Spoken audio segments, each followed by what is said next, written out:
ধন্যবাদ বন্ধুরা। এবার আমরা এসেছি আজকে তৃতীয় টিউটোরিয়ালসে। আগের পর্বে আমরা দেখেছি কীভাবে ইউকোয়ার্ড প্রিন্ট ব্যবহার করা যায়। এবার আমরা দেখব এইচটিএমএল এর সাথে পিএইচপির কী বা লিঙ্ক, কোথায় বা লিঙ্ক, কীভাবে লিঙ্ক হয়, সব কিছু জানাবো। তার আগে একটা জিনিস আমরা দেখাতে হয়, সেটা হচ্ছে ডেটাবেস ম্যানেজমেন্ট। ডেটাবেস না জানলে আমরা পিএইচপির উপর কোনো কিছু কাজ করতে পারবো না, তবে নর্মাল কিছু কাজ আমরা জানবো। তা আজকে আমরা যে জিনিসগুলো জানবো সেটা হচ্ছে এইচটিএমএল এর যে আমরা কাজগুলো করি সেটা পিএইচপির মধ্যে কিভাবে কাজ করতে পারি।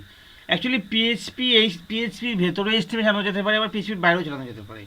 দুটো পেয়ে আমি দেখাবো। যেমন এইচটিএমএল, যদি আমরা এইচটিএমএল এ কাজ করতে চাই সেটা কীভাবে করব সেটা একটু আমরা দেখাবো আপনাদের। যাক, শুরু করা যাক।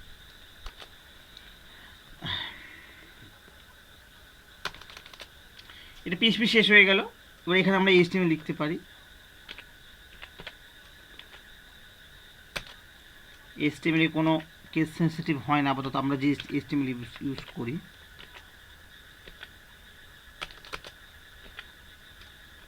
দেখি ইউজ করতে পারি কি না।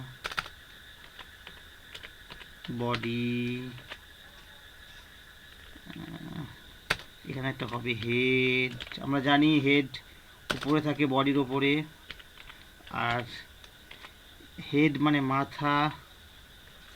আমাদের টাইটেলটাকে মাথায় মধ্যেই ধরে রাখে, আমাদের ব্রেনই একমাত্র জানে আমাদের কি নাম। এই টাইটেলটা আমাদের হেডের মধ্যেই হবে।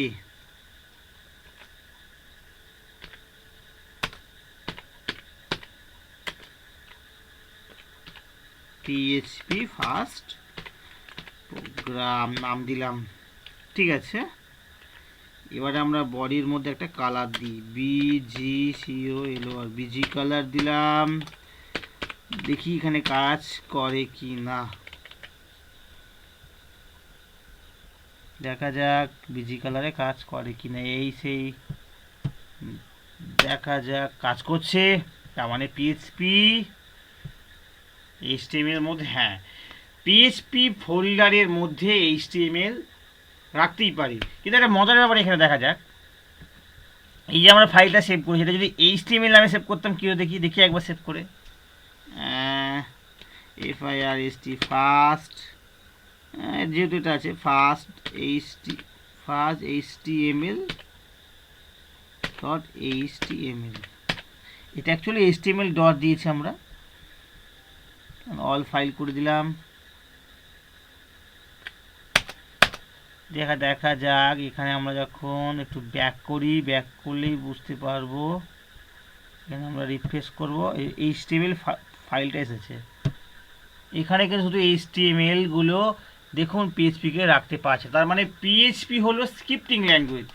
পিএইচপির ভেতরে আমরা যত খুশি HTML রাখতে পারি, কিন্তু HTML এর মধ্যে পিএইচপি রাখতে পারবো না। পিএইচপি হলো HTML এর গডফাদার। HTML এর যাবতীয় ট্যাগ পিএইচপি ফাইলের মধ্যে বা পিএইচপি ফোল্ডারের মধ্যে, সেগুলো পিএইচপির মধ্যে সেগুলো হচ্ছে রান করতে পারে। বাট HTML কিন্তু রান করবে না। তার একটাই কারণ, এতে ডাইনামিক কিছু ফেসিলিটি থাকে না। যাই হোক, আমরা দেখলাম। এবার আমাকে প্রশ্ন করা যেতেই পারে, তাহলে আমরা এই এইচটিএমএল এর মধ্যে কি পিএইচপি কাজ করতে পারবো না? তাহলে এইখানে কি কোনো এইচটিএমএল এর মধ্যে পিএইচপি কাজ হবে না?